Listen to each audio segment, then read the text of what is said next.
Merci à tous, honoré d'être avec vous. Merci de cette présentation. Alors, je suis un peu confus parce que nous démarrons tout juste et nous sommes moins aboutis que ce que vous avez pu montrer ce matin ou ce que Thalès fait, mais c'est quand même quelque chose qui va concerner, on espère, la France. Donc, je suis vraiment ravi de pouvoir vous en parler. Frédérique Vidal, donc la ministre de la Recherche, la ministre de la Santé, le ministre de l'Industrie et le patron des industries de la santé ont signé le 4 février dernier un contrat de filière qui porte sur 4 secteurs stratégiques. Le premier concerne un enjeu de bioproduction, la capacité à produire des médicaments biologiques. Je vois qu'il y a des gens qui connaissent bien ce que c'est et l'enjeu de production pour la France. Le second concerne l'antibiorésistance. Vous savez que c'est de plus en plus difficile de combattre les microbes et les antibiotiques ne sont pas toujours à la hauteur. Et j'ai des collègues au fond de la salle qui connaissent les choses aussi bien que moi. Le troisième axe que je porte concerne l'intelligence artificielle. La lettre de motivation des 3 ministères était de laisser la parole à l'industrie de santé. En clair, on nous a demandé à quoi vous rêvez s'agissant d'intelligence artificielle. Quel est le projet que vous voudriez créer ? Nous nous sommes réunis et nous voulions trouver quelque chose qui soit aussi emblématique que l'automobile autonome l'est pour la mobilité. Qu'est-ce qui est un objet aussi emblématique que l'automobile autonome dans le secteur de la santé ? On a choisi le cancer comme point de focalisation de tous les efforts de l'intelligence artificielle.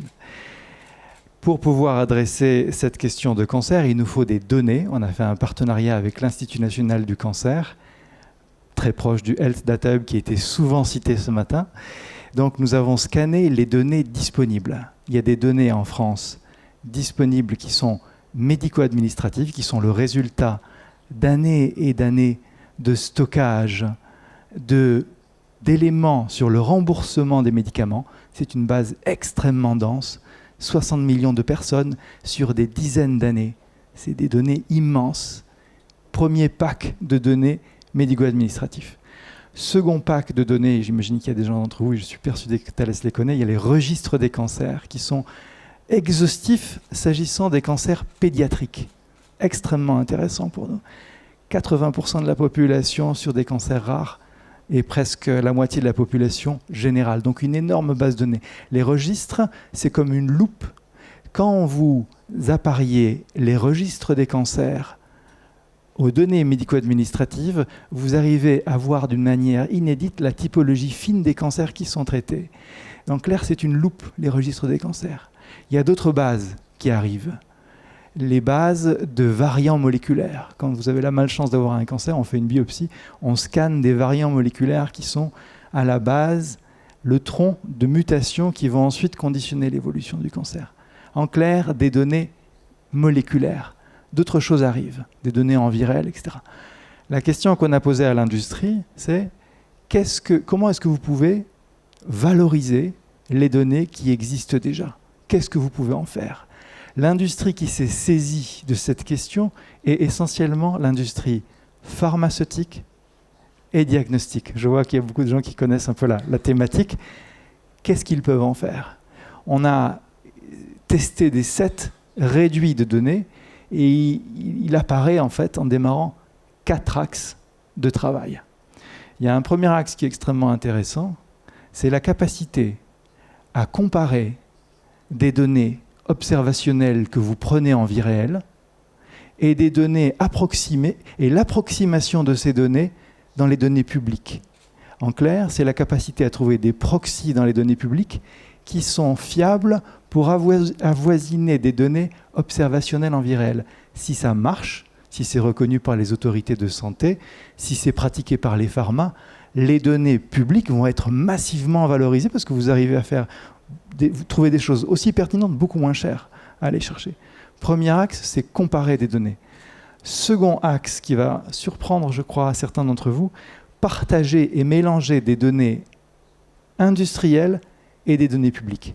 J'étais très surpris de savoir que certaines notions n'existent que dans des données, auprès de bases de données industrielles. Il y a des notions qui, en France, la séquence exacte de chimiothérapie, par exemple, aussi étonnant que cela puisse paraître, ce sont des bases privées qui détiennent le raffinement le plus fin de ce genre de séquences. Donc comment est-ce qu'on fait pour partager, nous, industriels, pharmaceutiques et diagnostiques, ces bases avec l'État pour en faire un outil de recherche pour les recherches académiques, pour la médecine, pour les startups, pour les PME, etc. Second axe, c'est partager. Troisième axe extrêmement intéressant, c'est y ajouter des données qui ne sont pas du tout pour l'instant mêlées aux données de santé. Nous avons une mutuelle qui fait partie de ce consortia d'intérêts qui ajoute des données sur ce qu'on appelle le reste à charge. Ce matin, ça avait été évoqué à votre table ronde. Des gens qui s'interrogent comment les mutuelles se projettent. Eh bien, la mutuelle, en l'occurrence Malakoff Médéric, propose de partager des données sur le reste à charge. Qu'est-ce que c'est que le reste à charge? Quand vous avez une maladie, il y a une partie payée par la Sécu, une partie payée localement, et puis quelque chose que vous sortez de votre poche. Ça, c'est le reste à charge. On n'en a pas une idée précise à l'échelle nationale. Il ne faut pas trop retweeter ça, mais on l'a perçu. On n'en a pas une idée précise à l'échelle nationale s'agissant des diverses typologies de cancer. En répartissant les choses, une analyse géographique de ce genre de choses n'est pas encore viable. Donc le troisième axe, c'est être en capacité de mélanger des données de santé et des données de mutuelle.